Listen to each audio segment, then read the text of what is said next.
द्राय रामचंद्राय वेदसे रघुनाथाय नाथाय सीताय पतये नमः। ओम अज्ञानतिमिरान्धस्य ज्ञानाञ्जनशलाकया चक्षुरुन्मीलितं येन तस्मै श्रीगुरुवे नमः। श्रीचैतन्यमनोभीष्टं स्थापितं येन भूतले स्वयं रूपगदामह्यं ददाति स्वपदान्तिकं वन्देऽहं श्रीगुरु श्रीयुतपदकमलं श्रीगुरून् वैष्णवांश्च श्रीरूपं साग्रजातं सहगणरघुनाथान्वितं तं सजीवं साद्वैतं सावधूतं परिजनसहितं श्रीकृष्णचैतन्यदेवं श्रीराधाकृष्णपादान् सहगणललिता श्रीविशाखान्वितं च। हे कृष्ण करुणा सिंधु दीनबंधु जगत्पते गोपेश गोपिकाकांत राधाकांत नमोस्तुते। तृप्तकांचन गौरांगी श्रीराधे वृंदावनेश्वरी वृषभानुसुते देवी प्रणमामि हरिप्रिये। वाञ्छाकल्पतरुभ्यश्च कृपा सिन्धुभ्येव च पतितानां पावनेभ्यो वैष्णवेभ्यो नमो नमः। जय श्री कृष्ण चैतन्य प्रभु नित्यानंद श्री अद्वैत गदाधर श्रीवासादि गौर भक्तवृंद। हरे कृष्ण कृष्ण कृष्ण हरे हरे हरे राम राम राम हरे हरे। हरे कृष्ण। इस्कोन नवसारी तरफथी रविवारना सत्रमां बधा भक्तों हार्दिक स्वागत है। आजे आपणे विषय लईशुं गौर पूर्णिमा, भगवान श्री चैतन्य महाप्रभुना आविर्भाव तिथि महोत्सव। तो आपणे आ कलियुग में आपने जन्म प्राप्त थयो छे। तो श्रीमद् भागवतम में कलियुगना घणा बधा लक्षणों बताववामां आवेला छे अने कलियुगना दुर्गुणों ने साथे साथे एना कलियुगनी जे मलिनता है, जे दुर्गुणों है, कलियुगना दुर्गुणों थी लिप्त जे जीवो है कलियुगना, एमां पण आ घणा बधा जीवों में दुर्गुणों है।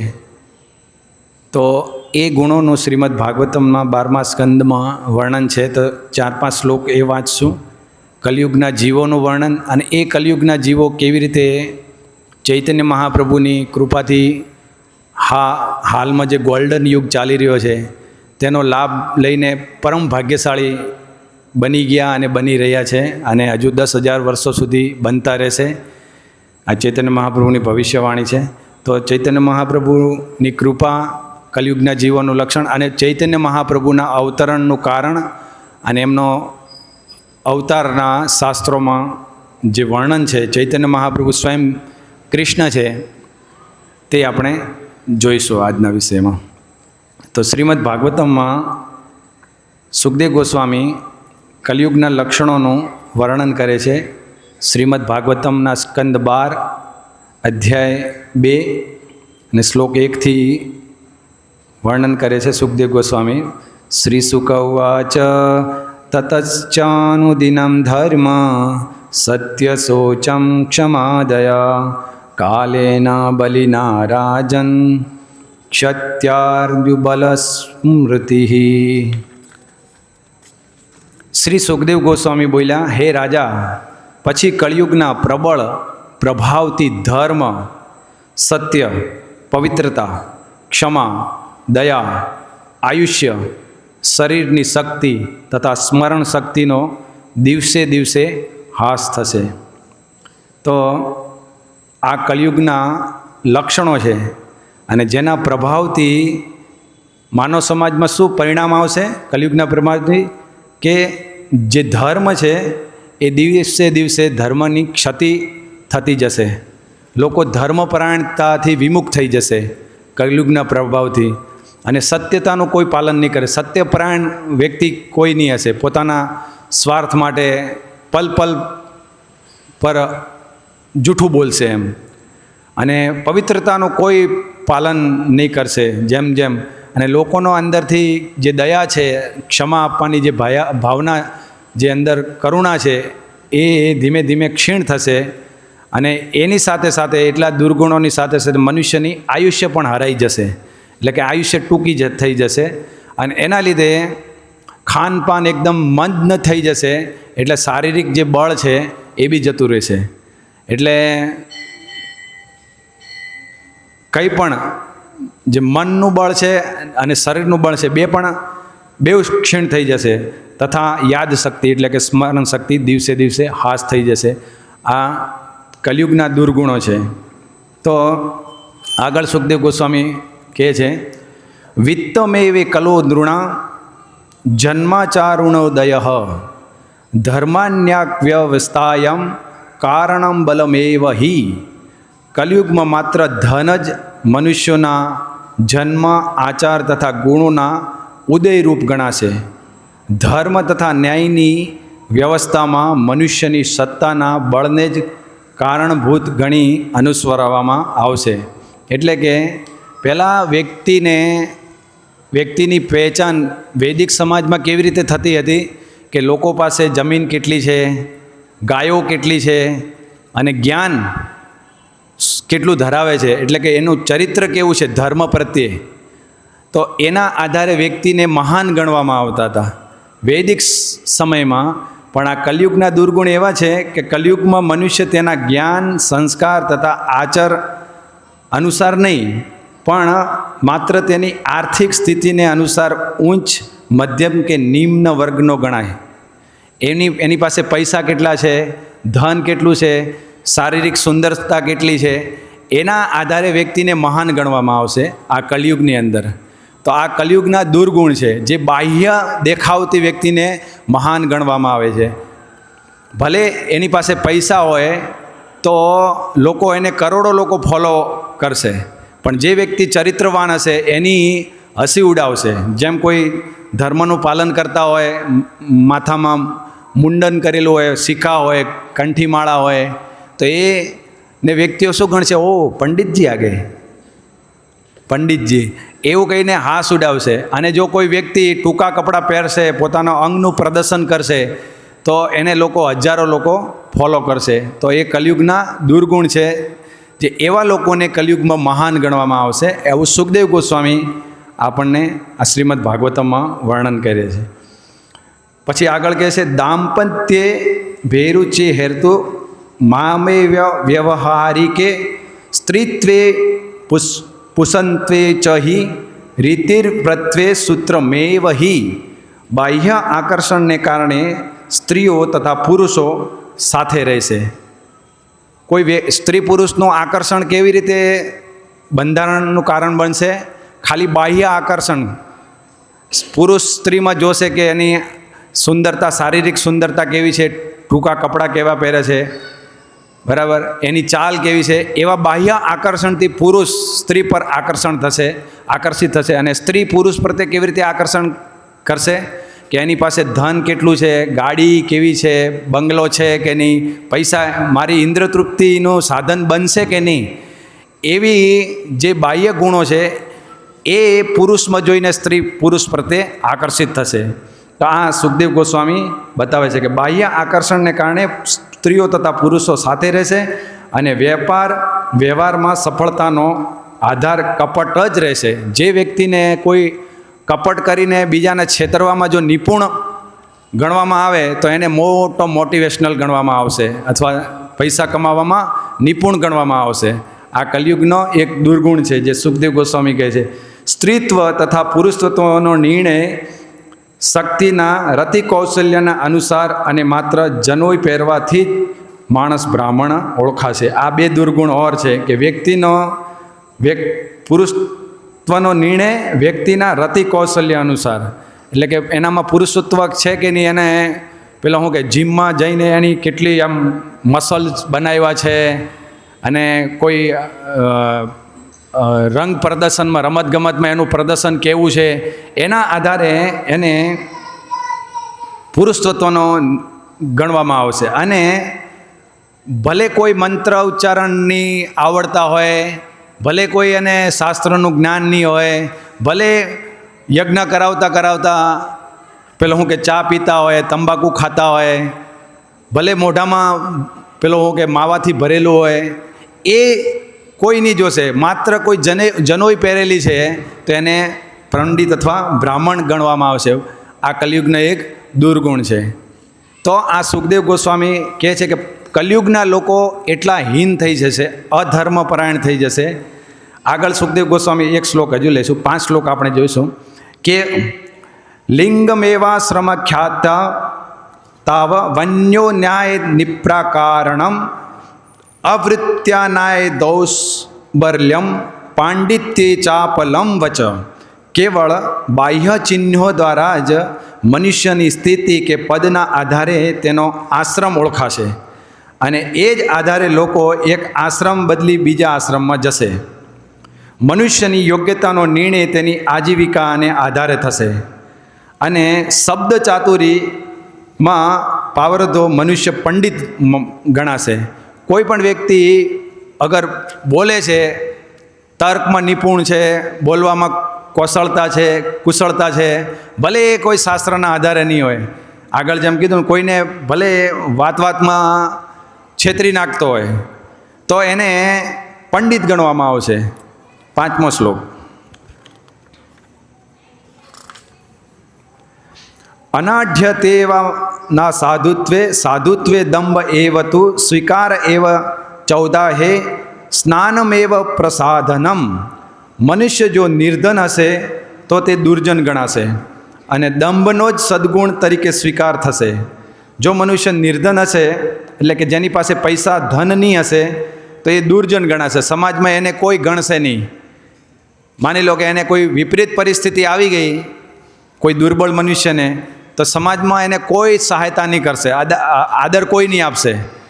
સગાવાલા બી પૈસા આપતા પહેલાં વિચાર કરશે કે એની પાસે પૈસા નથી ને હું મદદ કરી તો એ પૈસા પાછો આપશે કે નહીં એમ. તો એ સંબંધો બી કોઈ વ્યક્તિ રાખશે કલયુગમાં તો પૈસાના આધારે રાખશે. જેની પાસે પૈસા નથી તો સગાવાલા બી એને નહીં ગણશે, બીજાની તો વાત જ દૂર છે. તો આ નિર્ધન વ્યક્તિના કલયુગમાં દુર્જન ગણવામાં આવશે અને દંભનો જ સદ્ગુણ તરીકે સ્વીકાર થશે. જે વ્યક્તિ દંભી છે એને સદ્ગુણ માનવામાં આવશે. અને લગ્ન સંબંધ માટે મૌખિક સ્વીકૃતિ જ મુખ્ય ગણાશે. પહેલાંના જમાનામાં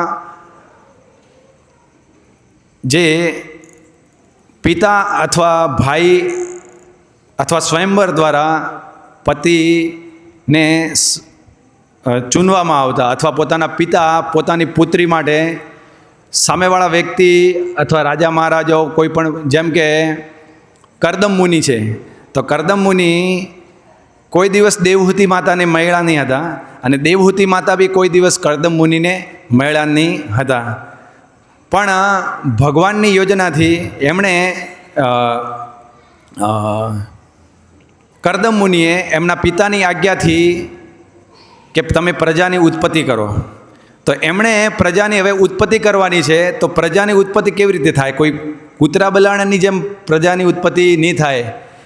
કેમ કે એનાથી અર્જુન ભગવદ્ ગીતામાં આનું કારણ બતાવે છે કે આવી રીતે જો કોઈ લગ્ન સંસ્કાર વિધિનું પાલન નહીં કરે, અથવા એનામાં કોઈ દુર્ગુણ હોય, અથવા એની ખોટી આદતો હોય, અથવા કોઈ કામ વાસનાથી વશીભૂત થઈને સંતાનો પેદા કરે, તો એ સંતાનો સમાજ માટે વર્ણસંકર એટલે કે પ્રજાની અંદર જે વાતાવરણ બગાડે એવી પ્રજા ઉત્પન્ન થશે. તો આ વસ્તુને કરદમ મુનિ જાણતા હતા. એટલા માટે એમણે શું કર્યું કે એ એમના પિતાજી બ્રહ્માજીની આજ્ઞાને સકલ કરવા માટે એમણે સુંદર પત્ની અને સંસ્કારી પત્નીની માગણી કરી. અને માગણી કેવી રીતે કરી? એમના માટે સુંદર પત્ની માટે કે આ માનવ સમાજમાં સારા દેવતાઓ જેવા ગુણો લઈને માનવ સમાજમાં જે જીવો ઉત્પન્ન થાય, જે આગળ જતાં માનવ સંસ્કૃતિને વધારે, એના માટે નિમિત્ત બને. એટલા માટે સુંદર સંસ્કારી પત્ની માટે એમની પિતાનું આજ્ઞાનું પાલન કરીને કરદમ મુનિ ભગવાનની તપસ્યામાં લાગ્યા. અને તપસ્યા કરીને ભગવાનને પ્રસન્ન કરીને એમણે માગણી કરી કે મને એક સુંદર કન્યા આપો. તો એમણે કોઈ કામ વાસનાથી વશીભૂત થઈને ભગવાન પાસે સુંદર કન્યા નહીં માંગી હતી. આજના સમયમાં લોકો પોતાની ઈચ્છા પૂર્તિ માટે ભગવાન પાસે જાય, ભગવાન મને આ આપો, ગાડી આપી દો, સુંદર બંગલો આપી દો, સુંદર કન્યા આપી દો, મારા લગ્ન આની હાથે થઈ જાય તો હું ચાલતો શિરડી આવા સાંઈ બાબા, એવી માંગણી કરે લોકો.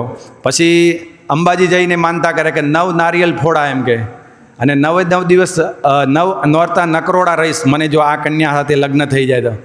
પણ કેમ? શું એ કન્યા સાથે લગ્ન કરીને કરવાનું શું છે? તમારે ઉદ્દેશ્ય શું છે? કામ વાસનાની સંતુષ્ટિ. પણ અહીંયા કરદમ મુનિ જે છે તે પોતાની કામ વાસનાની સંતુષ્ટિ માટે નહીં, એ પોતાના પિતાના આજ્ઞાની પૂર્તિ કરવા માટે ભગવાનને પ્રસન્ન કરે છે. અને ભગવાન પ્રગટ થાય છે તો એમની ઈચ્છાને જાણીને ભગવાન વરદાન આપે છે અને એમને કહે છે કે આજથી 3 દિવસ પછી જે મારા પપુત્ર છે પિતાના, એટલે કે એમના પુત્ર બ્રહ્માજી ને બ્રહ્માજીના પુત્ર મનુ મહારાજ પોતાની પુત્રીને લઈને તમને આપવા આવશે. અને એ પુત્રી કેવા હતા? એવા સુંદર હતા કે હુહુ નામનો ગંધર્વ એક દિવસ આકાશથી જતો હતો અને દેવહૂતિ માતા જે છે પોતાના પિતાના મહેલમાં ઉપર હતા. તે હુહુ નામનો ગંધર્વ ખાલી ઉપરથી એક ઝલક જોઈ ગયો હતો એમની સુંદરતાની, દેવહૂતિ માતાની. એ દેવહૂતિ માતાની ઝલક જોઈને એ એમના સુંદરતાથી આકર્ષિત થઈને એ પોતાના વિમાનમાંથી નીચે પડી ગયો. તો આ એટલા સુંદર હતા. તો એ સુંદરતાથી આકર્ષિત થઈને કરદમ મુનિ લગ્ન નહીં કરતા હતા. એમણે શું કીધું હતું? પતિવ્રતા ધર્મનું પાલન કરે અને સંસ્કારી. તો એ બધા જ ગુણો દેવહૂતિ માતામાં હતા. કેમ કે ભાગવતમમાં વર્ણન છે કે જ્યારે દેવહૂતિ માતા નાના હતા ત્યારથી જ નારદ મુનિ એમના મહેલમાં આવતા મનુ મહારાજને ત્યાં, અને દેવહૂતિ માતાને ભગવાનના ગુણો વિશે, ભક્તોના ગુણો વિશે અને ખાસ કરીને કરદમ મુનિ વિશે એમને એમના દિવ્ય ગુણોનું વર્ણન કરતા. તો એ કરદમ મુનિથી આકર્ષિત હતા દિવ્ય ગુણોથી, એમ પોતાના શારીરિક ગુણોથી નહીં. જે આપણે આ વર્ણન કરીએ, જે કમ્પેર કરીએ છીએ કે પહેલાંના જમાનામાં કેવા સંસ્કૃતિવાન લોકો હતા, જે આ કરદમ મુનિનું મેં તમને ઉદાહરણ આપ્યું. તો કરદમ મુનિએ દેવહૂતિ માતાને માંગ્યા તો એમના જે સ્ત્રીના જે ગુણો છે, દિવ્ય ગુણો છે, એ ગુણોને જોઈને ભગવાન પાસે માંગ્યા. અને દેવહૂતિ માતાએ પણ જે નારદ મુનિ પાસેથી કરદમ મુનિના ગુણો જે સાંભળ્યા, અને સ્વયં ભગવાને પણ આદેશ આપ્યો કે તમારી પુત્રીને યોગ્ય વર કરદમ મુનિ છે. તો એ કરદમ મુનિની કેટલાય વર્ષો સુધી દેવહૂતિ માતાએ સેવા કરી, અને એ સેવામાં એમણે આખી સુંદરતા ખોઈ નાખી. કોણે? દેવહૂતિ માતાએ. જે પહેલાં એમની સુંદરતાથી પેલો ગંધર્વ વિમાનમાંથી નીચે પડી ગયેલો, તો એ એમણે આખી સુંદરતા ખોઈ નાખી પોતાના પતિની સેવામાં. તો કેમ ખોઈ નાખી? કેમ કે એમનામાં દિવ્ય ગુણો હતા. એ પતિવ્રતા ધર્મનું મહત્ત્વ અને પાલન કરી રહ્યા હતા. તો એના આધારે સંબંધો હતા પહેલાં, જે વૈદિક સંસ્કૃતિમાં, જે આજે શું છે, ખાલી શારીરિક આકર્ષણ પર જોડાઈને રહે છે કલયુગમાં. તો આ કલયુગના દુર્ગુણો છે અને એ મંદ ભાગ્ય છે. કલયુગના લોકો એટલા માટે શું છે? મંદ ભાગ્ય, સ્મરણ શક્તિ બિલકુલ નહીં હશે એમ કે. તો હવે તેવા લોકો ધર્મનું પાલન કેવી રીતે કરી શકે? અને આનું જેમ કોઈના ઘરમાં આ જે ગુણો જે આપણે વર્ણવ્યા, એક કોઈ સજ્જન વ્યક્તિ જે સમાજમાં જે થોડુંક સંસ્કૃતિ વિશે જાણતો હોય અને એ ઈચ્છતો હોય કે મારો પુત્ર પણ એક સજ્જન વ્યક્તિ બને, એવી આશા રાખવાવાળો કોઈ પણ વ્યક્તિ પોતાના પુત્રને ગેરમાર્ગે જતો જોઈને સુખી થાય? નહીં થાય ને. તો એટલા માટે જે એક પુત્ર જે છે એ ગેરમાર્ગે જતો જોઈને પિતા દુઃખી થાય, તેવી જ રીતે ભગવાન આપણા પરમપિતા છે, જે આપણા મૂળ છે. ભગવાન કે સર્વ યોનિ સુકવંતય મૂર્તવ પ્રભવંત્ય તાસામ બ્રહ્મ મહદ યોનિર અહમ બીજ પ્રદપિતા. એટલા માટે ભગવાન શું કરે? જે આ કલયુગના જીવો છે એમને આવી દશા જોઈને ભગવાન દયા આવી જાય. શું આવી જાય? દયા. દયા આવે એટલે ભગવાન આવે 5000 વર્ષ પહેલાં, જ્યારે કલયુગ શરૂ થવાનો હોય એના પહેલાં ભગવાન આવીને શ્રીમદ ભગવદ્ ગીતા અને શ્રીમદ ભાગવતમનું જ્ઞાન આપી જાય અને ધર્મની સ્થાપના કરી જાય. ધર્મ શું છે એ આપી જાય. ધર્મની પરિભાષા શું છે તે ભગવાન બતાવી જાય. અને ધર્મનો માર્ગ શું છે તે પણ ભગવાન બતાવી જાય. અને ધર્મના પ્રણેતા કોણ છે તે પણ ભગવાન બતાવી જાય. અને ધર્મને અનુસરવાવાળા જે મહાજનો કોણ છે તે પણ ભગવાન ઉદાહરણ આપે પોતાના ભક્તોનું. તો એ ભગવાન બધું સ્થાપિત કરીને ભગવાન પછી પોતાના સ્વધામમાં જાય. તો આવી રીતે ધર્મ ધીમે ધીમે ધીમે ધીમે ધીમે આગળ વધે. પણ કલયુગના જે દુર્ગુણો છે એનાથી વશ થઈને પાછી ધર્મની હાનિ થાય. હાનિ થાય એટલે પાછા ભગવાન અને ભગવાનના ભક્તો ચિંતિત થાય. શું થાય? ચિંતિત થાય. ચિંતિત થાય એટલે ધર્મની હાનિ થાય. તો લોકો આટલા જે કલયુગના દુર્ભાગ્યશાળી લોકો છે જે કલયુગમાં લોકોનું માર્ગદર્શન કરવાવાળા જે વ્યક્તિઓ છે તે બી કેવી રીતે માર્ગદર્શન કરે છે? માર્ગદર્શન એવી રીતે કરે છે કે જે પોતાની ઇન્દ્રિયોને સંતુષ્ટ થાય, લોકો પોતાના ભાગ્યને નરક તરફ દોરી જાય એવી રીતે એડવર્ટાઇઝમેન્ટ કરીને પેલો શારીરિક જે કામનાઓ છે એમનો લોભામણીથી આકર્ષિત કરીને, જેમ કે અહીંયા તમે કોઈ મોલમાં જશો તો મોલમાં બધી વસ્તુઓ એવી રીતે સજાવેલી હશે કે લઈને જોઈને વ્યક્તિ આકર્ષિત થઈ જાય. એ લાઇટિંગ એટલું સુંદર બનાવેલું છે. અહીંયા પેલો ટ્રેડ ફેર લાગે તો એટલી લાઈન લાગે, ગાડીઓ એના ઉપર બધી ઓફર લખવામાં આવેલી હોય અને એવું બધું આકર્ષણ હોય તો વ્યક્તિ એમ ધર્મ સંકટમાં મુકાઈ જાય કે આ લઉં કે આ લઉં, આ લઉં કે આ લઉં. એટલી ઈચ્છાઓ લોકો એવું આકર્ષણથી વ્યક્તિના હૃદયમાં એટલી ઈચ્છાઓ ભરી દે કે વ્યક્તિ એને પામવા માટે આખી જિંદગી હપ્તા ભરવા માટે મજબૂર થઈ જાય. આવું આકર્ષણ છે જે લોકોને ધર્મથી વિમુખ લઈ જાય છે. તો આવું માર્ગદર્શન વ્યક્તિને કેવી રીતે ધર્મપરાયણ કરી શકે? તો એટલા માટે આ બધું વાતાવરણ જોઈને ભગવાન અને ભગવાનના ભક્તો દુઃખી થાય. દુઃખી થાય એટલા માટે ભગવાન વિચારે કે પોતાના ભક્તોની કેવી રીતે ઉદ્ધાર કરવો. એટલા માટે ભગવાન યોજના કરે. ભગવાન યોજના કરે અને પોતાના ભક્તોને મોકલે. ભક્તોને મોકલે રામાનુજાચાર્ય, જે આપણે હમણાં દિવ્ય દેશમ યાત્રામાં 2-3 રવિવારથી ચર્ચા કરી, મધ્વાચાર્ય, નિંબાકાચાર્ય, ભક્તિ સિદ્ધાંત સરસ્વતી મહારાજ, ભક્તિ વિનોદ ઠાકોરજી મહારાજ, શ્રીલ પ્રભુપાદજી, એવા મહાન આચાર્યોને ભગવાન મોકલે અને ભગવાન સ્વયં આવે. તો ભગવાન આજથી 5000 વર્ષ પહેલાં શ્રી કૃષ્ણ ભગવાન પોતાના ભક્તો સાથે અને ધામ સાથે અહીંયા પ્રગટ થયા. અને ભગવાન પ્રગટ થઈને એમણે પોતાની લીલાઓ અને ધર્મની સ્થાપના કરી. પછી ભગવાન આજથી 500 વર્ષ પહેલાં જે ધર્મના નામે બહુ પાખંડ કરવાવાળા, પોતાને પંડિત કહેવાવાળા, જે હમણાં આપણે આ કલયુગના દુર્ગુણોનું જે વર્ણન કર્યું તેવું જે ખાલી જનોઈ પહેરીને પોતાને બ્રાહ્મણ કહેવાવાળા અને મંત્ર ઉચ્ચારણ કરીને આજથી 500 વર્ષ પહેલાં જે માછલી ખાઈને એમ કે આ તો ગંગા પ્રસાદ છે. શું છે? ગંગામાંથી લાવીને માછલી લાવે અને પકવીને ખાઈને પછી એમ કે આ તો ગંગા માતાનો પ્રસાદ છે એમ કે. એવા બ્રાહ્મણો અને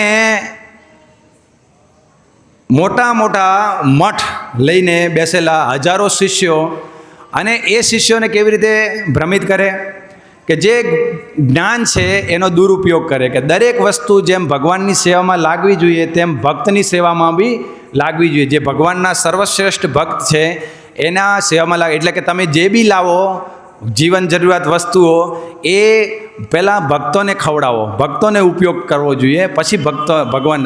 તો એ વસ્તુ સાચી છે, પણ એનો દુરુપયોગ કેવી રીતે કર્યો કે પોતાની પત્ની જ્યારે પરણીને તમે વિવાહ કરીને લાવો ત્યારે પહેલાં ગુરુને સોંપી દેવી જોઈએ. આ વૈષ્ણવ ધર્મ એટલે સુધી નીચે જતો રહેલો. જ્યારે ચૈતન્ય મહાપ્રભુ આવ્યા એના પહેલાં, અને પાંડિત્યના નામે બહુ પાખંડ ફેલાઈ ગયેલું ભગવાન શ્રી ચૈતન્ય મહાપ્રભુ આવતા પહેલાં. એટલે આ દુર્દશા જોઈને ભગવાનના જે પાર્ષદ છે, આ જે પંચતત્વ છે ને, શ્રી કૃષ્ણ ચૈતન્ય, પ્રભુ નિત્યાનંદ, એમની બાજુમાં શ્રી અદ્વૈત, ગદાધર, શ્રીવાસ અને આદિ ગૌર ભક્તવૃંદ. આ બાજુ જે નિત્યાનંદ પ્રભુને બાજુમાં જે અદ્વૈત આચાર્ય છે, એ અદ્વૈત આચાર્ય ભગવાનના મહાન ભક્ત હતા. શું હતા? મહાન ભક્ત. અને એ તુલસીપત્ર, ગંગાજળ અને શાલિગ્રામથી ભગવાનની સેવા કરતા હતા. અને ત્યારે એમણે જોયું કે બંગાળમાં નવદ્વીપમાં ત્યારે ત્યાં હતા, ત્યારે આ પરિસ્થિતિ જોઈને એમને બહુ દયા આવી જીવો પ્રત્યે. જે આ કલયુગનો જીવોનું જે આપણે વર્ણન કર્યું, બહુ દયા આવી. એટલે એમણે ભગવાનને આ ગંગાજળ, તુલસીપત્ર અને શાલિગ્રામની તીવ્ર આરાધના અને સેવા દ્વારા ભગવાનને પ્રસન્ન કર્યા. જેમ આજથી 5000 વર્ષ પહેલાં ભૂમિદેવી અને બ્રહ્માજી જઈને ભગવાનને પ્રાર્થના કરે છે કે આ ધર્મનો જે હાસ થઈ ગયો છે, અધર્મની પ્રધાનતા વધી ગઈ છે, એટલે કે ધર્મની સ્થાપના કરવા માટે, ભૂમિદેવીનો ભાર હલકો કરવા માટે તમે આ પૃથ્વી પર પ્રગટ થાઓ. તેવી જ રીતે એમની પ્રાર્થનાથી, બ્રહ્માજીની પ્રાર્થનાથી ભગવાન શ્રી કૃષ્ણ પ્રગટ થયા. તેવી રીતે અદ્વૈત આચાર્યની પ્રાર્થનાથી આજથી 500 વર્ષ પહેલાં સ્વયં ભગવાન શ્રી કૃષ્ણ, રાધા કૃષ્ણ નાહી અન્ય, શ્રી કૃષ્ણ ચૈતન્ય રાધા કૃષ્ણ નાહી અન્ય, સ્વયં કૃષ્ણ ભક્ત રૂપે પ્રગટ થયા. શું થયા? ભક્ત રૂપે.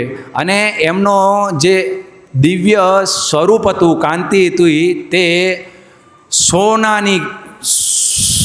જેવી હતી. કાંતિ શેના જેવી હતી? તૃપ્ત કાંચન ગૌરાંગી.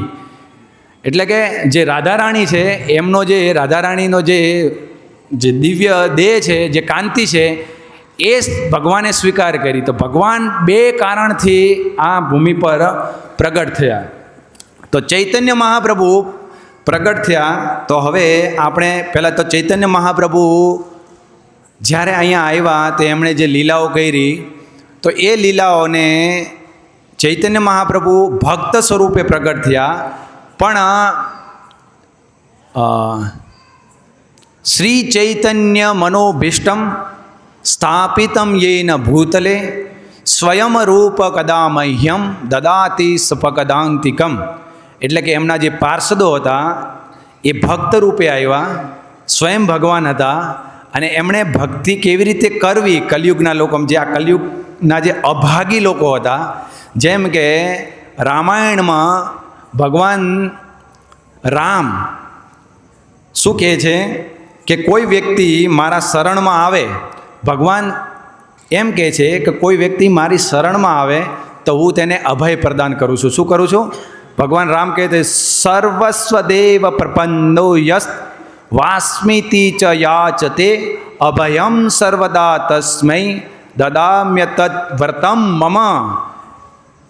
કે ભગવાન રામ કહે છે કે હે પ્રભુ, આજ से कोई व्यक्ति भगवान ની પાસે જઈને એવું કહે છે કે હે प्रभु, आज से मैं संपूर्णतया आपकी शरण में आया हूँ, ऐसा कहकर जो मनुष्य निष्ठापूर्वक मेरी शरण में आता है उसको सदा रक्षण अथवा अभय प्रदान करता हूँ, ये मेरा वचन है.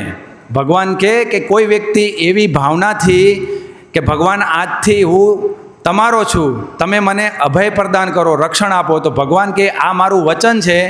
એ કોઈ વ્યક્તિ આવી જાય ને, રાવણ બી આવી જશે, ભલે મેં વિભીષણને એમ કે લંકાનો રાજ્યાભિષેક કરી દીધો, તો રાવણ બી આવી જશે ને મારી પાસે શરણાગત થઈને, તો હું એને અયોધ્યાનો રાજા બનાવી દઈશ, અયોધ્યાનું રાજ્ય રાવણને આપી દઈશ, પણ આ મારું વચન કદાપી ખાલી જવા દઈશ નહીં. આ ભગવાન રામનું વચન છે. અને ભગવાન મર્યાદા પુરુષોત્તમ છે. ભગવાન રામ ક્યારેય મર્યાદાનું ઉલ્લંઘન કરતા નથી. તેવી જ રીતે આજથી 5000 વર્ષ પહેલાં ભગવાન કૃષ્ણ આવ્યા તો અર્જુનને બધું બતાવ્યું. અર્જુને જે બધા અલગ અલગ તર્ક મૂક્યા કે યુદ્ધ કરીશ તો બધા પ્રજા વર્ણશંકર થઈ જશે, મારી પાસે રાજ્ય મળી બી ગયું તો ભોગવવાવાળા વ્યક્તિઓ નહીં હશે, કોને બતાવીશ, સ્ત્રીઓ દૂષિત થઈ જશે, આ બધા 5-6 કારણ આપ્યા. તો ભગવાને અર્જુનને એ શરીરના સ્તરથી ઉપર લઈને આત્માનું જ્ઞાન આપ્યું, અને શું કર્તવ્ય છે, જીવની શું સ્થિતિ છે, બરાબર, એ ભગવાને બતાવ્યું. પ્રકૃતિ વિશે નોલેજ આવ્યું, ભગવાને પોતાના ધામ વિશે બતાવ્યું, અને ભગવાને કીધું કે યદ ગત્વાના નિવર્તન્તે તદ ધામ પરમમ મમ, કે મારું એ ધામ છે જ્યાં કોઈ જાતના કષ્ટ નથી, કોઈ જાતની વ્યધાઓ નથી, કુંઠ નથી, દુઃખ નથી, સુખ બી નથી, દિવ્ય સુખ છે. શું છે? ભૌતિક સુખ શું છે? ક્ષણિક છે, અને સમયના અંતરે એ સમાપ્ત થઈ જાય. તો એવું સુખ વૈકુંઠમાં નથી, ભગવાનના ધામમાં. ભગવાન કહે છે એ દિવ્ય ધામ છે જ્યાં કોઈ કુંઠ નથી. એ ભગવાને આપ્યું, ત્યાં જવાનો માર્ગ આપ્યો. તદ વિધિ પ્રણિપાતેન પરિપ્રશ્નેન સેવયા ઉપદક્ષંતિ તે જ્ઞાનમ જ્ઞાનીન તત્વદર્શિન. ભગવાને કેવી રીતે મારી પાસે આવવું તે બતાવ્યું, પણ ભગવાને આ બધું બતાવીને ભગવાને છેલ્લે શરત મૂકી. શું શરત મૂકી? કે આ જો બધું પામવું હોય તો મારી પાસે આપવા માટે એક શરત છે. શું છે? સર્વધર્માન પરિત્યજ્ય મામ એકમ શરણમ વ્રજ અહમ ત્વમ સર્વ પાપેભ્યો મોક્ષયિષ્યામિ મા શુચ. ભગવાન વચન આપે છે, જેમ ભગવાન રામે વચન આપ્યું એમ ભગવાન કૃષ્ણ વચન આપે કે મા શુચ, ડરશો નહીં, મારા શરણે આવો તો હું તમને અભય પ્રદાન કરીશ અને આ જન્મ મૃત્યુના ચક્રમાંથી બહાર કાઢીશ. તો ભગવાન રામ આટલું અભય પ્રદાન કરે છે, એટલા દયાળુ છે. ભગવાન કૃષ્ણ એટલા દયાળુ છે, બરાબર, પોતાના ભક્તોને એવી રીતે અભય પ્રદાન કરે છે. પાંડવોને આખું મહાભારતનું યુદ્ધ જીતાયું, લાક્ષાગૃહમાંથી રક્ષા કરી, એવા કેટલાય ભક્તોની ભગવાને રક્ષા કરી, બરાબર, અને બધા અસુરોનો વિનાશ કર્યો. પણ અહીંયા કલયુગમાં જે આપણે દુર્ગુણો જે વર્ણન કર્યા, તો ભગવાને જોયું કે અહીંયા તો કલયુગમાં તો કલો શુદ્ર સંભવા, અને આ જે દુર્ગુણો છે તો દરેક વ્યક્તિમાં છે. તો હવે કોને મારીશ? બધાનો વધ કરીશ તો આ જગત ખાલી થઈ જશે. એટલે ભગવાને નક્કી કર્યું કે હું એવા આ બધા કલયુગમાં જે આસુરિક વૃત્તિથી ભરેલા લોકો છે એમને હું વધ નહીં કરીશ, એમને અંદર જે આસુરિક વૃત્તિ છે એનો વધ કરીશ. શું કરીશ? અંદરની જે આસુરી અંદર બેસેલો જે અસુર છે એનો વધ કરીશ અને એમને મારો પ્રેમ આપીશ. અને એવું નહીં કે લોકો મારી પાસે આવશે ત્યારે આપીશ. મારું જે સર્વશ્રેષ્ઠ પ્રેમ છે, જ્યારે આજથી 5000 વર્ષ પહેલાં લોકો જે ભગવાનની તપશ્ચર્યા કરતા ભગવત પ્રાપ્તિ માટે, તો એ મોક્ષ પ્રાપ્ત કરતા, ધર્મનું પાલન કરીને અર્થ પ્રાપ્ત કરતા, અર્થથી પ્રાપ્ત કરીને ધર્મ અર્થ અને કામના અર્થ પ્રાપ્ત કરીને પોતાની કામનાઓ પૂરી કરતા, અને કામનાઓ પૂર્તિ થતાં પછી મોક્ષ તરફ પ્રયાણ કરતા.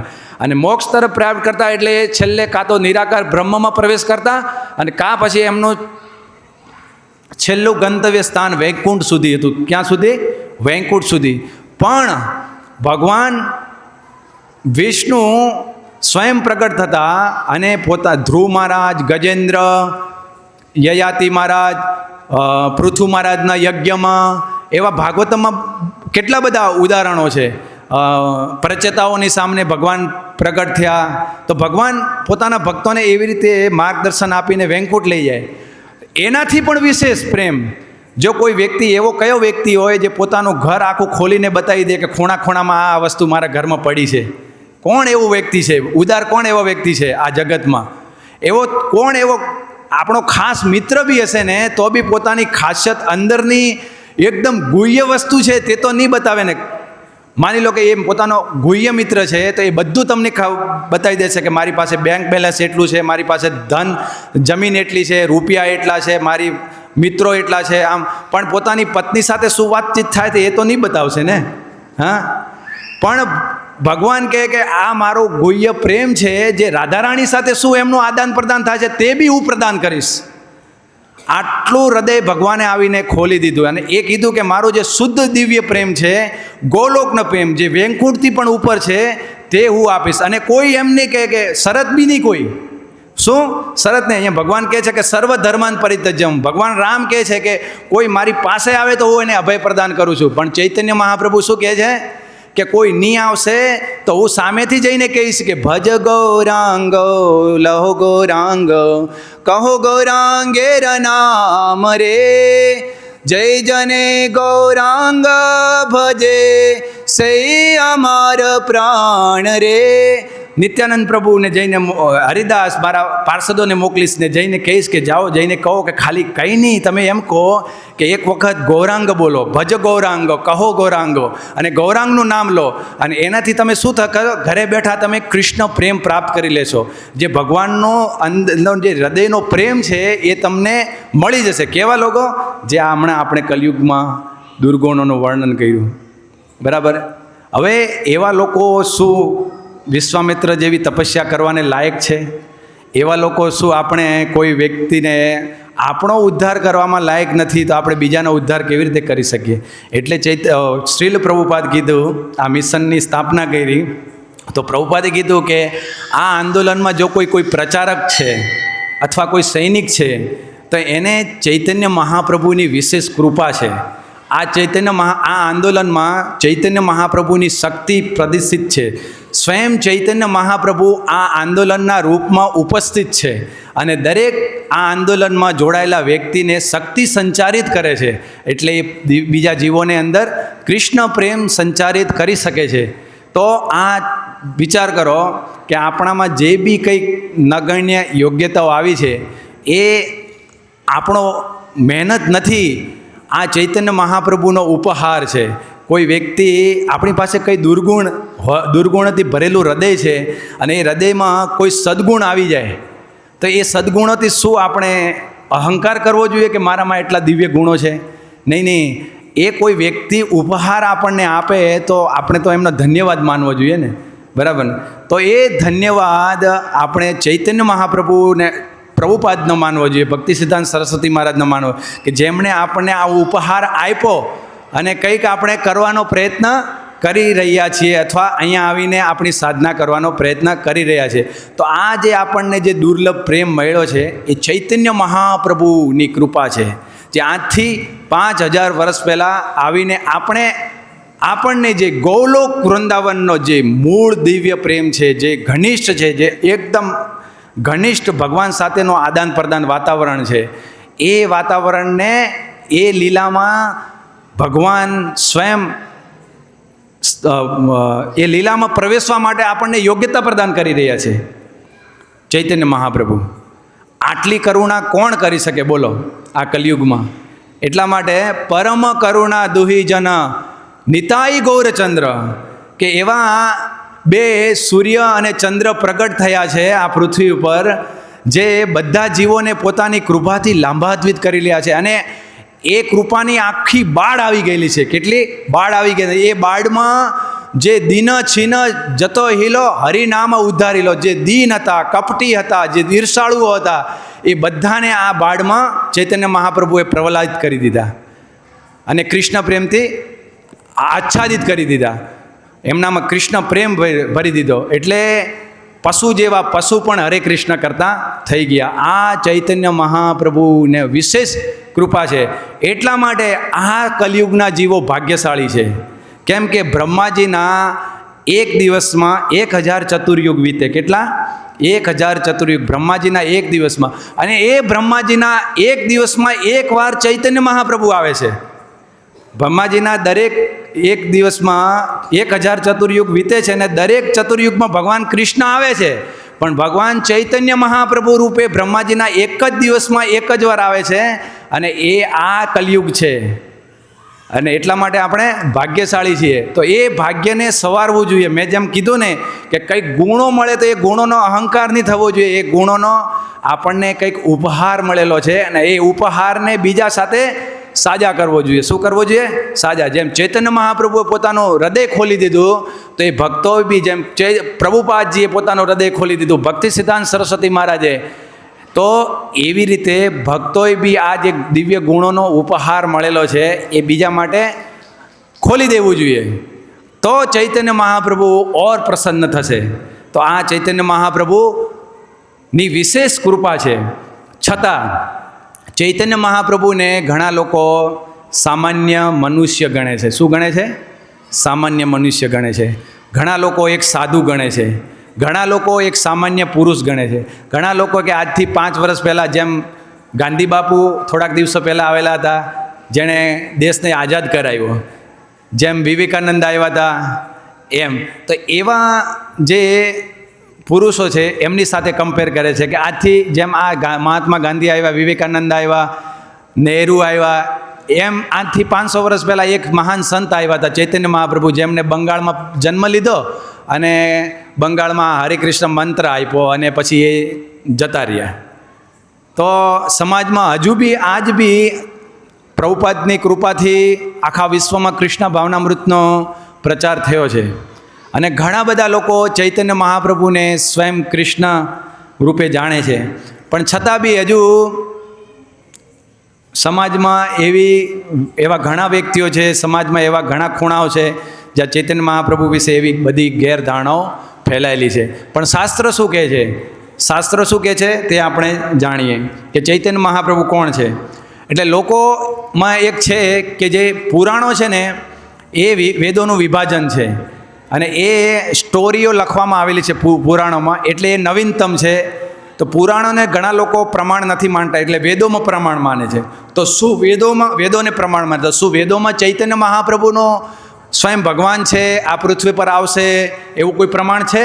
ઘણા લોકો વેદોનું પ્રમાણ માંગે છે અથવા ઉપનિષદો જે છે એનું પ્રમાણ માંગે છે. તો આપણે જોઈશું કે ચૈતન્ય મહાપ્રભુ સ્વયં ભગવાન છે, જે ભક્ત રૂપે આવ્યા અને ભક્તિ કેવી રીતે કરવી એ પોતાના આચરણથી શીખવીને પોતાનો પ્રેમ પ્રદાન કર્યો. પણ સ્વયં હતા કોણ? સ્વયં કૃષ્ણ હતા. પણ એમને આપણે કેવી રીતે ઓળખ્યા ચૈતન્ય મહાપ્રભુ ભક્ત નથી, ભગવાન છે? આપણે કેવી રીતે ઓળખ્યા? મેં હમણાં આ શ્લોકમાં, આ પ્રવચનમાં એક શ્લોક બોલ્યો હતો, કોઈને યાદ છે? હમણાં જ બોલ્યો હતો. રૂપ ગોસ્વામીનો પ્રણામ મંત્ર કયો છે? હા, શ્રી ચૈતન્ય મનોભીષ્ટમ.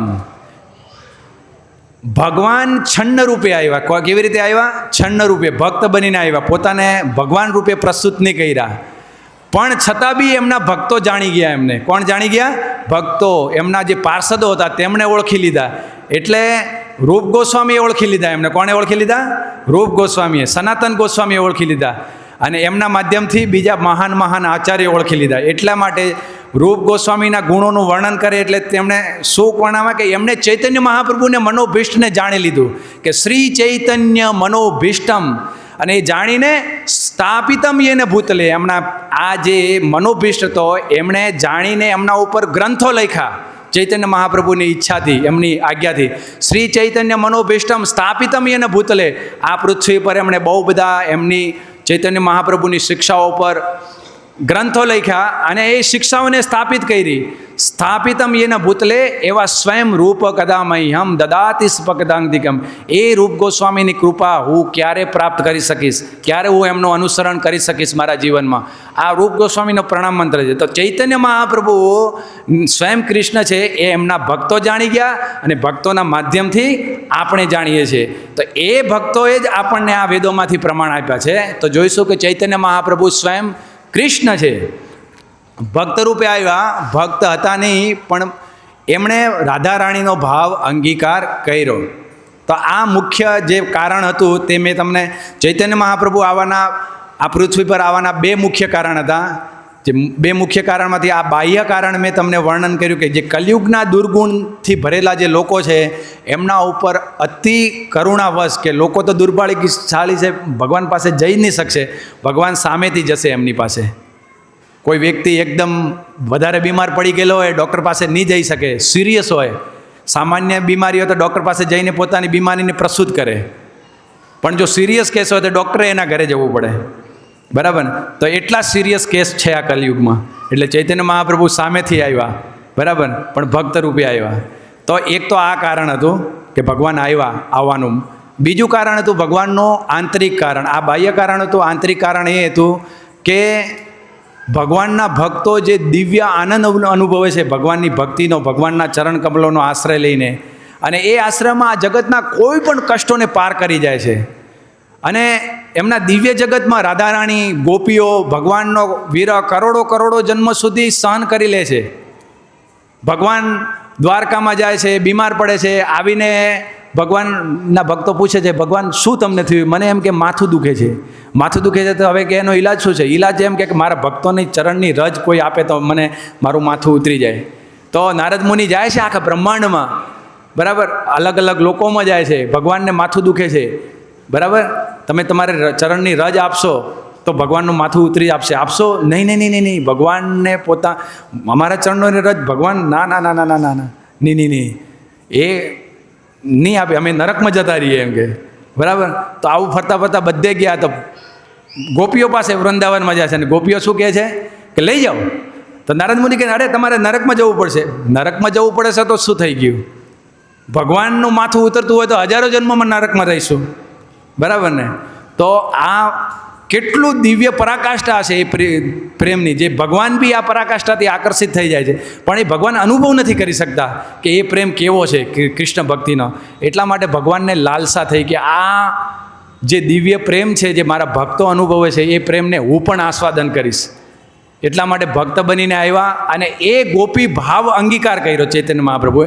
આ બીજું કારણ હતું. આ બે મુખ્ય કારણ હતા. તો જોઈશું ચૈતન્ય મહાપ્રભુ કેવી રીતે સ્વયં ભગવાન છે. શ્રી ચૈતન્ય ઉપનિષદ છે તેમાંથી વર્ણન છે કે ગૌર સર્વાત્મા મહાપુરુષો મહાત્મા મહાયોગી ત્રિગુણાતિ સત્વરૂપો ભક્તિ લોકે પ્રકાશંતી. ગૌર પ્રભુ જો સર્વવ્યાપી પરમાત્મા પ્રભુ છે, ગૌર પ્રભુ જે સર્વવ્યાપી પરમાત્મા છે, પૂર્ણ પુરુષોત્તમ ભગવાન છે, તે મહાન સંત અને સમર્થ યોગી તરીકે પ્રાદુર્ભાવ પામે છે. તેઓ પ્રકૃતિના 3 ગુણોથી પર છે અને સ્વયં સત્વરૂપ છે. લોક સમસ્તમાં ભક્તિના સંપ્રદાયને તેઓ પ્રકાશમાં લાવે છે. લોક સમસ્તમાં ભક્તિના સંપ્રદાયમાં તેઓ પ્રકાશમાં લાવે છે. આ ચૈતન્ય ઉપનિષદમાં વર્ણન છે. આ ચૈતન્ય મહાપ્રભુનું એક પ્રમાણ છે. બીજું છે શ્વેતાશ્વર ઉપનિષદ. તમીશ્વરણામ પરમમ મહેશ્વરમ તમ દેવતાનામ પરમમ ચ દૈવતમ પતિનામ પરમમ પશ્ચાત વિદામ દેવ ભવનેસ્વિમ્યહમ. હે પરમેશ્વર, આપ જ પરમ પરમેશ્વર છો, બધા દેવોના પરમ પૂજ્ય દેવ છો અને બધા ઈશ્વરોના ઈશ્વર છો. બધા નિયામકો પતિઓના આપ પરમ નિયામક પતિ છો. સર્વ વંદનીયોમાં પૂર્ણ પુરુષોત્તમ ભગવાન છો. પછી શ્વેતાસર ઉપનિષદમાં એક બીજો શ્લોક છે. મહાન પુભૂર્વ પુરુષ સત્રષ્ટૈવ પરવર્તક સુનિર્મલામીમામ પ્રાપ્તિમ ઈશાનામ જ્યોતિસ્વયમ. પૂર્ણ પુરુષોત્તમ ભગવાન એ જે મહાપ્રભુ છે, દિવ્ય સત્વના એ જ પ્રવર્તક છે. એમની પ્રાપ્તિ એ જ અવિનાશી બ્રહ્મજ્યોતિની પ્રાપ્તિ છે. મુંડક ઉપનિષદ. યદા પશ્યન્તે રૂક્મણવર્ણ્ય કર્તા રમેશ પુરુષમ બ્રહ્મયોનિમ. સુવર્ણ રંગી પૂર્ણ પુરુષોત્તમ, સુવર્ણ એટલે કે દિવ્ય કાંતિ, જે રાધારાણીનો જે દિવ્ય કાંતિ છે. સુવર્ણ રંગી પૂર્ણ પુરુષોત્તમ ભગવાન પરમેશ્વરના પરમ કર્તાના પરમ બ્રહ્મના પરમ આદિ કારણ, જે પરમ પૂર્ણ પુરુષોત્તમ પરમેશ્વર છે, જે દર્શન કરે છે, એમના જે દર્શન કરે છે તે મુક્ત થાય છે જન્મ મૃત્યુના ચક્રમાંથી. શ્રીમદ ભાગવતમમાંથી ધ્યેય સદા પરિભવન્યભીષ્ટમ દેહે તીર્થસ્પર્શેવ વિરિચિ નુન્નમ શરણમ ભૂત્યાતિહ પણતપાલ ભવંદી પોતમ વંદે મહાપુરુષમ તે ચરણારવિંદમ. જેનું જીવ માત્રે હંમેશા ધ્યાન કરવું જોઈએ, તે ભગવાનના ચરણારવિંદમાં અમે અત્યંત ભક્તિભાવપૂર્વક વંદન કરીએ છીએ. પોતાના ભક્તોના પરાભાવોને તે વિનાશ કરે છે, તે પોતાના ભક્તોના વિઘ્નનો નાશ કરે છે અને તેમને ઈચ્છિત વસ્તુઓ પ્રદાન કરે છે. તે સર્વ પવિત્ર તીર્થોનું ધામ અને સર્વ સંતાનોનું આશ્રય સ્થાન તે છે અને તે ભગવાન શિવ તથા ભગવાન બ્રહ્માથી પણ પૂજાય છે. જન્મ અને મૃત્યુના સાગરને પાર કરી જવા માટેની દેવતાઓની એ જ એકમાત્ર નૌકા છે. ત્યક્ત્વા સૌંદર્ય સુરપ્તિશમ રાજ્ય લક્ષ્મી ધર્મિષ્ઠ આર્યવસ્તા યદગાયંતમ માયા મૃગદયિતે સ્થિતમન્ય યાવત વંદે મહાપુરુષ ચરણારવિંદમ. જીવ માત્રે હંમેશા ધ્યાન કરવું જોઈએ હે ભગવાન, અને તે ભગવાનના ચરણારવિંદમાં અમે અત્યંત ભક્તિભાવપૂર્વક વંદન કરીએ છીએ. સ્વર્ગના દેવો પણ જેની ઝંખના કરે છે, એવી મહા મુશ્કેલીએ તજી શકાય તેવી રાજલક્ષ્મીઓનો તેમને ત્યાગ કર્યો અને માયા શક્તિની ભ્રમણામાં રહેલા અધપતિત જીવોનો ઉદ્ધાર કરવા માટે તે અરણ્ય ગયા. આ ભગવાન રામ વિશેનું વર્ણન છે, જે ભગવાન સ્વયં કલિયુગમાં છંદ રૂપે આવ્યા.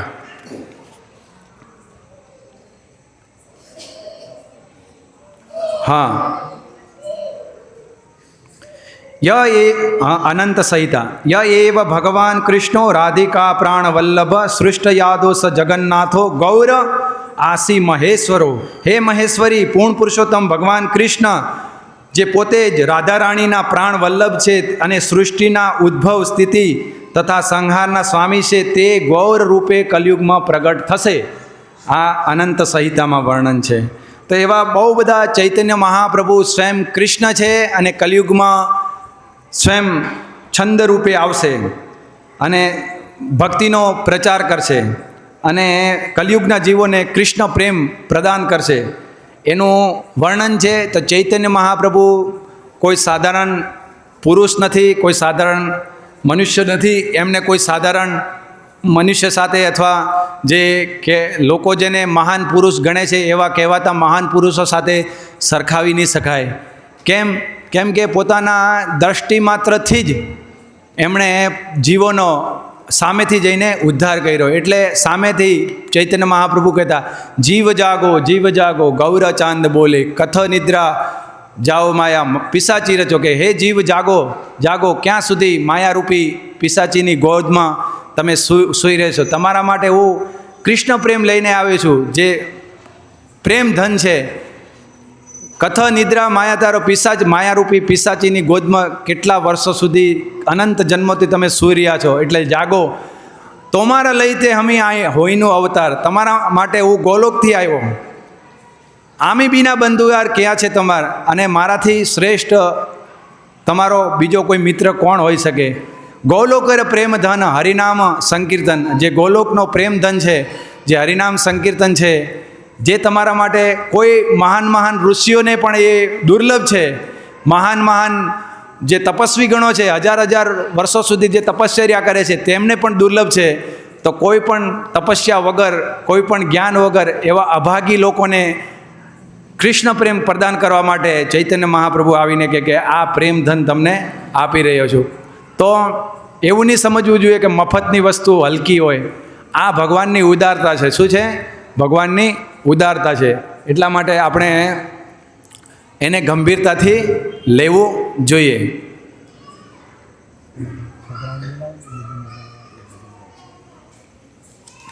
તો આપણું ભાગ્ય છે.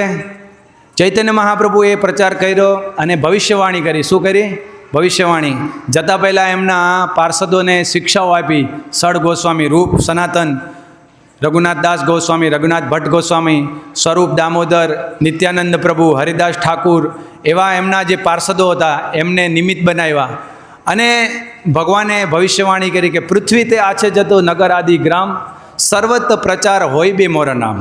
કે આ જે જ્ઞાન છે, આ દિવ્ય યુગમાં, આ કલયુગના જે આયુષ્ય છે, એ કલયુગની આયુષ્યમાં 10,000 વર્ષ સુધી આ કૃપાનો લોકો ભાગ લઈ શકશે. 10,000 વર્ષો સુધી. તો હજુ તો 550 વર્ષ જ થયા છે. હજુ તો કેટલા? 550 વર્ષ જ થયા છે. અને 550 વર્ષમાં આપણે ભાગ્યશાળી છીએ. કદાચ આપણા આગળના 2-3 જન્મો બી થયા હશે. ધીમે આપણી આ પ્રગતિ થઈ. કોઈ ભક્તોના હાથનો પ્રસાદ ખાધો હશે. તો ચૈતન્ય મહાપ્રભુએ પોતાના ભક્તોને કીધું કે જ્યારે દેખો તારે કહો કૃષ્ણ ઉપદેશ, અમારા આજ્ઞા ગુરુ હે તારો એ દેશ. કે આ જે પ્રચાર છે 10,000 વર્ષ સુધી ચાલશે. અને એમાં તમે નિમિત્ત બનો. જે કલયુગના અભાગ્યા લોકો છે એમને તમે આ કૃષ્ણ પ્રેમ આપો જઈને. અને દિવ્ય ષડયંત્ર રચો. એમ કે એમની સાથે શું કરો? દિવ્ય ષડયંત્ર રચો. ચૈતન્ય મહાપ્રભુ જ્યારે બાળલીલા કરતા હતા તો એમણે છે ને, હજુ બાળલીલા કરતા તો છોકરું તો નાનું હોય ત્યારે બોલવા નહીં શીખે ને. તો ભગવાન તો સ્વયં છે, સર્વ શક્તિમાન છે, દરેક પરિસ્થિતિમાં ભગવાન છે. પણ જાણતા હતા, એ બાળલીલા કરતા હતા. તો એમણે હજુ પોતાની વાણીથી નહીં પણ બીજાના મુખેથી હરિકૃષ્ણ મહામંત્રનો પ્રચાર કરાવી દીધો. તો એટલા માટે અદ્વૈત આચાર્યને એ લોકો હરિકૃષ્ણ મહામંત્રનો જપ કરતા. તો ચૈતન્ય મહાપ્રભુ જ્યારે નાના હતા, તો જ્યારે એમની સચી માતા અને જગન્નાથ મિશ્ર એમના ઘરમાં સૂતા હતા, તો રડવા લાગ્યા જોરથી. અને એટલા રડે કે છાના જ નહીં રહે. બધા આમ હિંચકો નાખે, કોઈ દૂધ પીવડાવે, છાના જ નહીં રહે. તો બાજુમાંથી 4-5 સ્ત્રીઓ આવીને હરે કૃષ્ણ કૃષ્ણ કૃષ્ણ હરે હરે, હરે રામ રામ રામ હરે હરે. આમ હરે કૃષ્ણ મહામંત્રનું કીર્તન કરતા. તો ચૈતન્ય મહાપ્રભુ ચૂપ થઈ જતા અને પાછા કીર્તન બંધ કરતા તો પાછા રડતા. તો એમણે આ પ્રચાર હજુ નાના હતા, ઘોડિયામાં સૂતેલા હતા ત્યારથી ચાલુ કરી દીધેલો. આવી રીતે રડીને કપટ કરીને. એટલે આ જ ટ્રીક પ્રભુપાદજીએ અપનાવી. પ્રભુપાદજી જ્યારે પ્રચાર કરતા હતા, કોઈ મંદિરમાં દર્શન કરવા માટે આવતા, તો એમાંથી એક મિસ્ટર બોસ કરીને એક વ્યક્તિ હતા. તો મિસ્ટર બોસ વ્યક્તિ હતા તો એ દાન આપતા, પણ એને કહે કે મારે આ માળા નથી કરવી, શાસ્ત્રો નથી વાંચવા, એટલે કે હું તમને દાન આપીશ પ્રભુપાદ. તો ભક્તો શું હોય કે જે ભક્ત નહીં હોય, ભગવાન બી ભગવદ્ ગીતામાં કહે કે જે આ જ્ઞાન લેવા માટે તૈયાર નહીં હોય ને એને તમારે ડિસ્ટર્બ નહીં કરવાના. ભૌતિક ભોગમાં લાગેલો હોય તો લાગવા દેવાનો, એને અનાયાસે ડિસ્ટર્બ નહીં કરવાના. એટલે અમુક ભક્તો બી કહે કે જો ભગવાન બી કહે છે, એટલે આપણે એમ કે જબરજસ્તી કોઈને નહીં કરવી જોઈએ ભગવદ્ ગીતા આપવા માટે. અમુક ભક્તો બી આ શ્લોક આપણને પ્રમાણ આવે. પણ પ્રભુપાદ ભાવાર્થમાં એ લખે છે કે ભગવાનના ભક્તો ભગવાન કરતાં દયાળુ હોય છે. એ વ્યક્તિ તો અગર એ નહીં અપનાવશે તો નરકમાં જતો રહેશે. એટલે એના માટે આધ્યાત્મિક ષડયંત્ર કરો. શું કરો? આધ્યાત્મિક ષડયંત્ર કરો. એને એમ કે પ્રસાદ ખવડાવો. એટલા માટે પ્રભુપાદ એ મિસ્ટર બોસ હતા ને, એ મંદિરમાં આવતા, દાન આપતા, પણ ભક્ત બનવા, હું ભક્ત નહીં બનીશ. પ્રભુપાદ કહે ના ના, તમને કોણ ભક્ત બનાવે? અમારે તમને ભક્ત બનાવે જ નથી.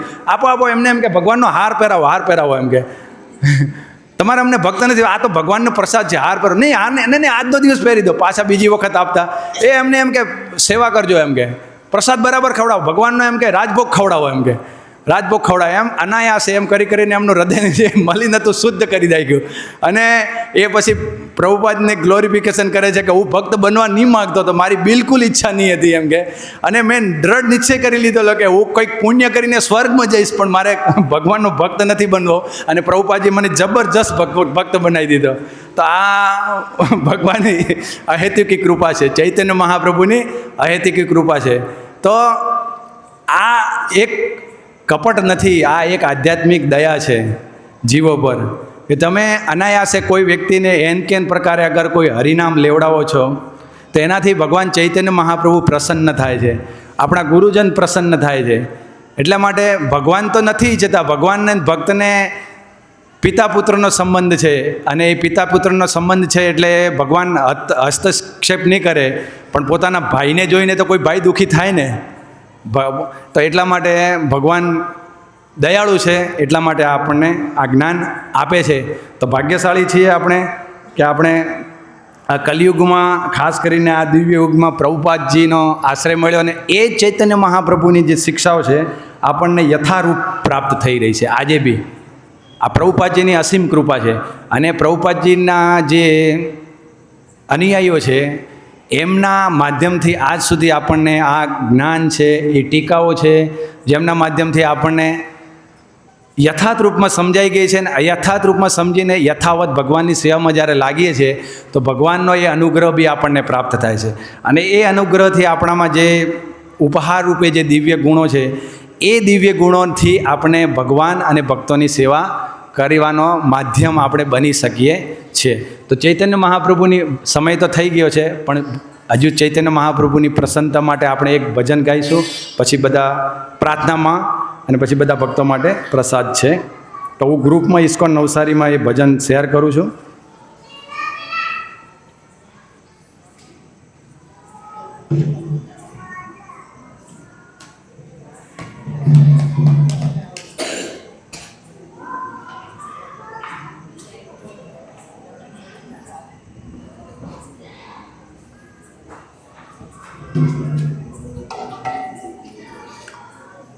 કરતાલ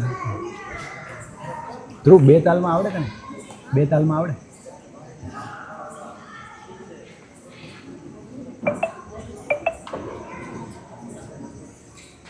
અક્ષય, ઇસ્કોન નવસારીમાં આવ્યું કે તમારો મોબાઈલ રેક ઉપર? હા, આવ્યો ઇસ્કોન નવસારીમાં? નથી આવ્યો? આવ્યું ને? એનો ફટાફટ હું ભાવાર્થ અર્થ વાંચી લઉં છું.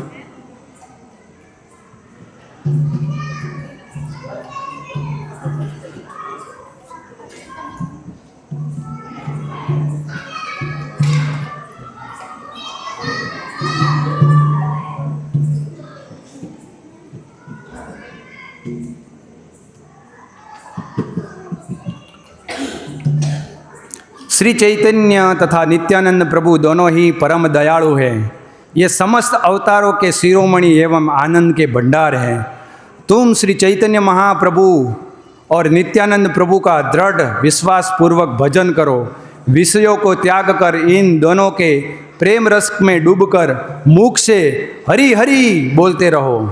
देखो भाई, इस त्रिभुवन में इतना दयालु अन्य कोई नहीं है। इसका गुणगान सुनकर पशु पक्षी का हृदय भी द्रवित हो जाता है तथा पाषाण अर्थात पत्थर भी विदीर्ण हो जाता है। मैं तो सांसारिक विषयों में ही रमा रहा और गौर नित्यानंद के चरण कमलों के प्रति मेरी रुचि नहीं जागी। लोचनदास कहते हैं कि अपने दुष्कर्मों के कारण ही यम के दूत मुझे इस दुख का भोग करा रहे हैं। बहुत सरस भजनનો અર્થ છે। તો પહેલાં હું ગાઈશ, પાછળથી તમે દોહરાવજો। परम करुणा पहु दुई जन निताई गौर चंद्र।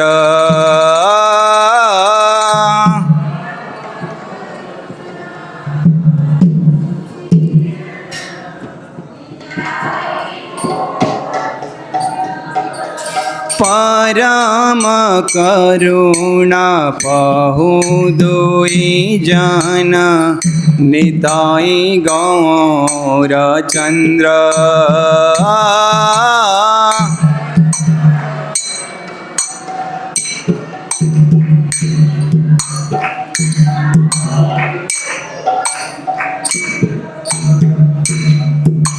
सब अवतार सरसिरोमणि केवलानंद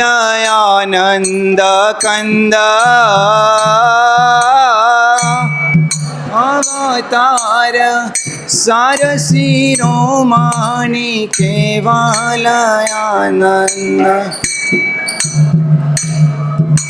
सब अवतार सरसिरोमणि केवलानंद कंद।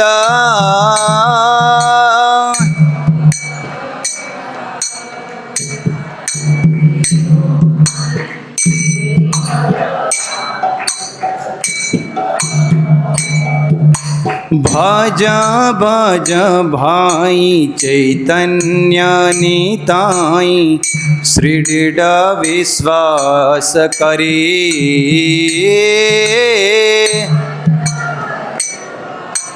चैतन्य निताई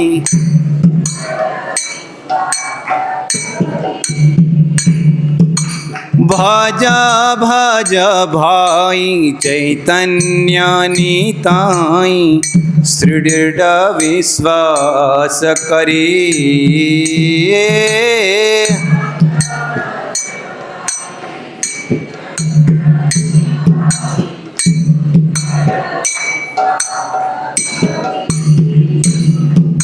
विषया छाड़िया सेरा से मजिया मुखे बोलो हरि हरे।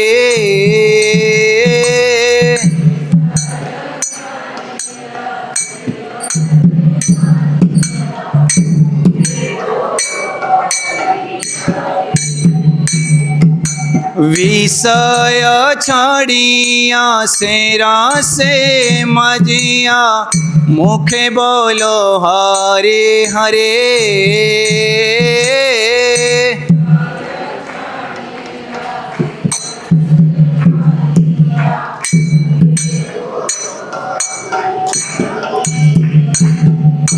देखो रे भाई त्रिभुवने नाही ए मन दयाल दाता।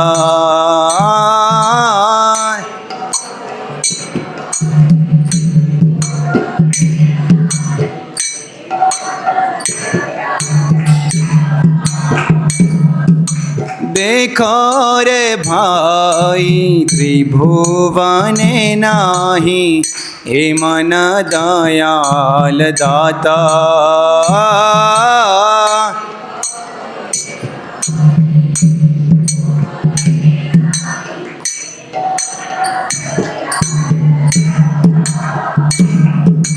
पशु पक्षी जोरे पाषाण विदारे सुनियार गुण गाथा।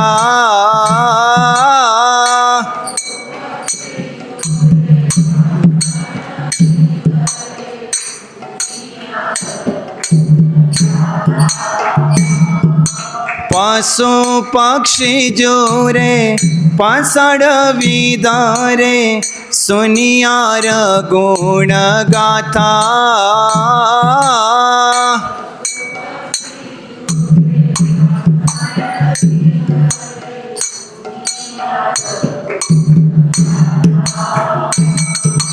संसारे मजिया रहिले पड़िया से पदे नाही लयास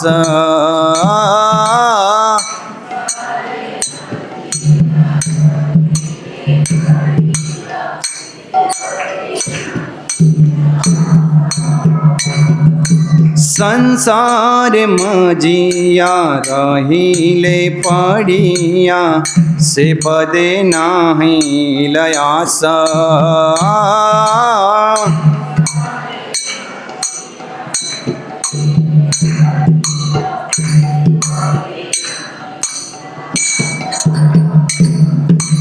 आपन करम भुंजाए समान कहे लोचन दास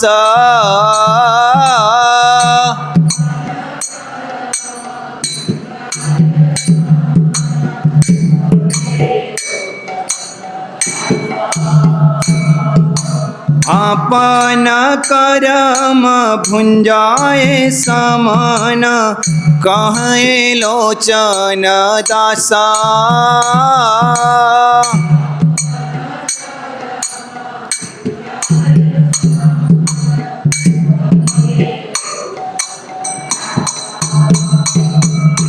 परम करुणा बहु दुई जन निताई गौर चंद्र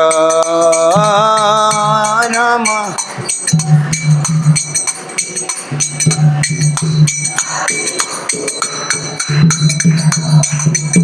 सब अवतार सार शिरोमणि केवल आनंद कंद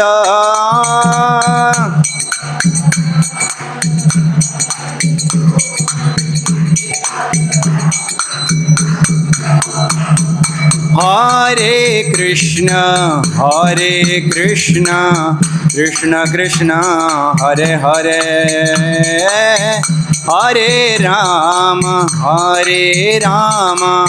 राम राम हरे हरे हरे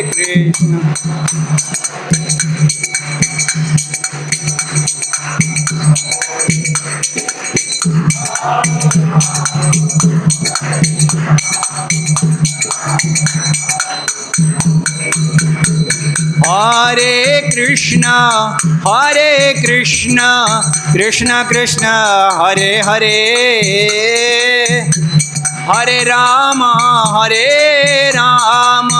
राम राम हरे हरे हरे कृष्ण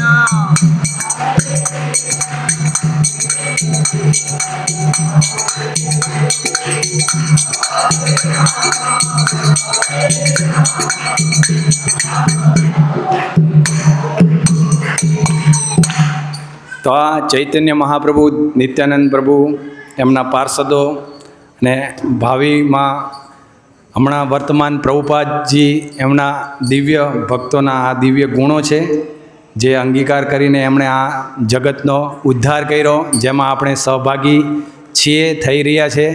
અને આ મહાન ઉત્સવ આવી રહ્યો છે શ્રી ગૌર પૂર્ણિમા, જે આજે આપણે ચૈતન્ય મહાપ્રભુના દિવ્ય ગુણોનું વર્ણન કર્યું, એમના અવતારનો ઉદ્દેશ્ય વિશે બરાબર કલયુગના લોકો